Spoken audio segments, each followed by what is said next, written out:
This is something that we take very seriously. Well, we pretty much shut it down coming in from China. We're going to see what happens, but we did shut it down, yes. And I feel like our team as a country is not ran by a great coach. Now the Democrats are politicizing the coronavirus. They tried the impeachment hoax, and this is their new hoax. Today I am officially declaring a national emergency.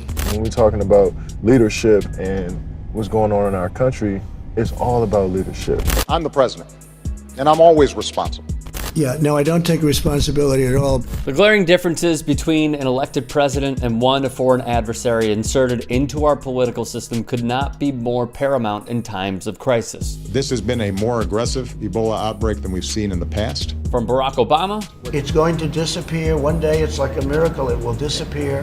to the 45th president. During the Ebola outbreak in 2014, Obama sought to reduce the spread by utilizing the military to deploy both troops and medical personnel into West Africa to provide assistance and build treatment centers. Meanwhile, in 2018, the Trump administration fired the government's entire pandemic response chain of command, including the White House management infrastructure. Trust me, I'm like a smart person. Obama anointed a former vice presidential staffer, Ronald Klain, as a sort of epidemic czar inside the White House, clearly stipulated the roles and budgets of various agencies, and placed incident commanders in charge in each Ebola-hit country and inside the United States. You had a president who actually accepted and cultivated scientific advice, said Bina Venkaradaman, who was the chief policy advisor to the President's Council of Advisors on Science and Technology. Donald Trump did not push for aggressive testing because the president, quote, made clear the lower the numbers on coronavirus, the better for his potential re-election this fall. Former Deputy National Security Advisor Ben Rhodes said, I think, importantly, what Obama did leave Trump as a global health infrastructure that we had set up informed by the lessons of the Ebola outbreak.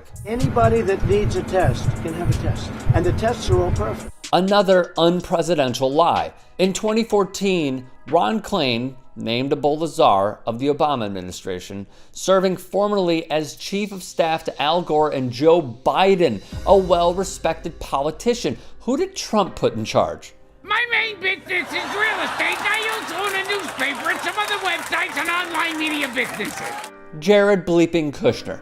The president's wildly unqualified son-in-law is apparently playing a leading role in developing the White House's coronavirus response. Klain saw Trump's ill-informed attacks on Twitter, like the H1N1 swine flu epidemic killed thousands of people, and our response is one of the best. So Klain fired back. Facts: the Obama administration tested 1 million people for H1N1 in the first month after the first U.S. diagnosed case. The first U.S. coronavirus case was 50 plus days ago for March the 12th. And we haven't even tested 10,000 people yet.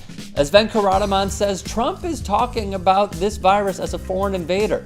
He is using a travel ban at this stage in the epidemic where we already have community spread. The virus is already here in the U.S. instead of talking about global operation to address the pandemic.